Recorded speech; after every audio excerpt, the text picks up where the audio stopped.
Aboriginal people had been living in harmony with the land for thousands of years until the British arrived and turned everything upside down. But was it really that bad? I'm not an Aussie, but I know a thing or two about the land down under. How bad was the arrival of British people to Australia? In the 1780s, Britain was struggling. Poverty was everywhere, and people were resorting to theft just to put food on the table. These petty crimes had harsh penalties, and people were sent to prison in the thousands. Back then, prisoners were transported to the New World of America. But after the War of Independence, Americans were like, nah, not in my backyard. So prisons in Britain became so overcrowded that they started using old ships as floating prisons. This was certainly not sustainable, so they cast their eyes on a new spot to dump their convicts: Australia. As we saw in the previous video, Captain Cook had already claimed Australia for Britain, and this became the perfect choice for their new convict colony. The idea was to turn criminals into settlers once their sentence was complete. The first fleet arrived in Sydney Harbour in 1788. They even had a whole ceremony raising the British flag on January 26th, a day which later became known as Australia Day, a national public holiday where Aussies celebrate what makes them Australian. But in reality, they are celebrating taking possession of the land, and for the Aboriginal people, it's a whole different story. Back then, there were about 750,000 Aboriginal people already calling the land of Australia home. The collision of these two worlds was a real mess, and the indigenous population declined at a horrific rate as the British brought murder and disease to which Aboriginal people had no immunity. But the British Empire didn't really care much about the lives of Aboriginal people, as they were too busy competing with other empires for territory and fame. The British needed to transform Australia into a success story, but the Sydney terrain proved impossible, and settlers were desperate to find fertile new land. And that's when they came across the Blue Mountains. These mountains were an impenetrable barrier. The settlers struggled for years before they found a way to the other side. And when they finally did, what they found was mind-blowing. Wide open plains as far as the eye could see. The land was fertile, and it was perfect for growing crops and raising sheep. British had brought just 29 sheep with the first fleet, and before you knew it, they reproduced like rabbits and became 20 million by 1860. For a century, Australia was all about that wool business. And to this date, Australia produces about 1/4 of the world's supply of wool, and are unrivaled in quality.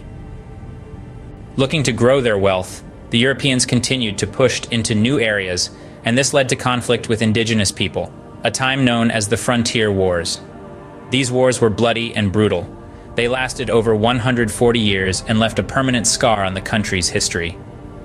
There were some truly horrific massacres. It was all about power and greed for more and more land. Aboriginal people were seen as less than human. They were looked upon as animals that needed exterminating to take their lands. At least 40,000 Aboriginal people lost their lives during the Frontier Wars. Just 6 decades after the British arrived, somewhere between 60 to 90% of the Aboriginal population were lost to disease and murder. That's like almost wiping out an entire population. The few that survived were subjected to extreme levels of control through government orders known as the Aboriginal Protection Acts. These acts were supposed to protect them, but in reality, they were about gaining complete control over them. From what they wore to who they could marry, every decision was taken away. They were not allowed to speak in their language or sing their songs and stories. They were forced to live in reserves away from public view, and that's not even the worst part. Their children were also taken from them. This dark period is known as the Stolen Generations. Thousands of Aboriginal children were torn from their families and were taught to reject their First Nations heritage and replace it with white culture. The long-term goal was that in a generation or two, there will be no Aboriginal people. Children were placed into institutions or adopted by white people, and most were subjected to unspeakable abuse. They were told that their families didn't want them or that they were dead. The psychological damage done to these children is unimaginable, and you may think this happened in the 1800s and then the government came to their senses and put a stop to it. Well, you'd be wrong. Children continued to be stolen from their families until the 1970s. Wait, what? 1970? That's 50 years ago. That's why today, 1 in 7 Aboriginal Australians over the age of 50 were part of the Stolen Generations, and they have stories to tell. So, what happened in the 70s that finally put a stop to this? Well, in the previous decade, the 60s, the civil rights movement was sweeping across America. It was an era of rebellion, peace, and love, and it had a huge impact on Australia. Across the country, people started speaking out, protesting, and demanding an end to this unjust and inhumane policy. So in 1967, in an historical referendum, 91% of Australians voted for Aboriginal people to be included in the population count. Yes, before that, Aboriginal people were not even recognized as citizens. They couldn't access education, fair employment, or healthcare. They couldn't even own property, which is ironic and sad considering they were the true owners of the land. The referendum created momentum, and in 1970s, the dreaded Protection Acts was finally abolished. And you'd think it'd be a happy ending, right? Well, the sad truth is that the kids who had been taken from their families weren't exactly sent back home immediately. It was like untangling a giant knot, complicated and messy. See, the process of reuniting these families was a real challenge. Some kids had been placed in foster care or institutions far from their homes, and over the years they'd lost touch with their families and culture. It took decades to track down parents and relatives, and for some, the damage had already been done.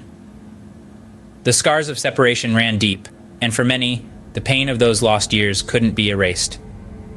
The end of the Protection Acts was a step in the right direction, but it would take the country much more than that to even start thinking of reconciliation. Fast forward to 1997, a national investigation dropped a bombshell. The investigative report titled "Bringing Them Home" brought the atrocities of the stolen generations into the spotlight, and things started to heat up. The report made a bunch of recommendations, including calling for all Australian governments, police forces, churches, and non-government agencies to make a formal apology to the stolen generations. By 2001, all 8 Australian state and territory governments had said sorry. But the big boss, the Australian federal government, under Prime Minister John Howard, didn't do it. It took 7 years, a march across Sydney Harbour Bridge for 6 hours, and huge political and social pressure for the Australian government to finally acknowledge the pain and suffering they had caused. To the mothers and the fathers, the brothers and the sisters, for the breaking up of families and communities, we say sorry. Although the apology couldn't erase the pain of the past, it felt like a really important first step in making things right. Since then, many initiatives like the National Apology and the Reconciliation Australia Foundations were created to start healing the wounds of the past. And today, the government makes efforts to ensure Aboriginal Australians have the same chances as everyone else when it comes to jobs, housing, healthcare, and education. For example, the government subsidizes programs to financially support businesses that hire Aboriginal Australians. There are also special housing programs to help them renovate or build modest replacement homes, but they do not receive free housing, as many believe, though many people think they should. And this is probably where I should give an opinion and take a side. But I'm just an outsider who arrived in Australia a few years ago, so I can only tell you what I've observed. I see a government making efforts to close the gap between Indigenous and non-Indigenous Australians. I see Aboriginal families suffering profound pain that has been passed down through generations. Yet I have also seen strong and resilient communities breaking stigmas and fighting for a better future. I see statements being made at the beginning of conferences or important events to acknowledge Aboriginal Australians as the traditional owners of the land. However, I've also witnessed resentment from a minority of white people who think Aboriginals receive too many exclusive advantages no one else does. In contrast, I've seen systemic racism, disadvantage, and police brutality against Aboriginal people. I've seen highly influential Aboriginal individuals making remarkable contributions to society, but I've also seen some dodgy characters, using drugs and passing out on the streets. I've seen Aboriginal communities unified toward common goals, and I've also seen internal divisions, especially in the political arena. Modern-day Australia is full of contradictions, but something we cannot deny is that the country has made and continues to make efforts to openly discuss these issues and strive for a more inclusive and equitable society. And there's still a lot of work to be done. That's all for now, folks. If I got any of the facts wrong, hit me up in those comments.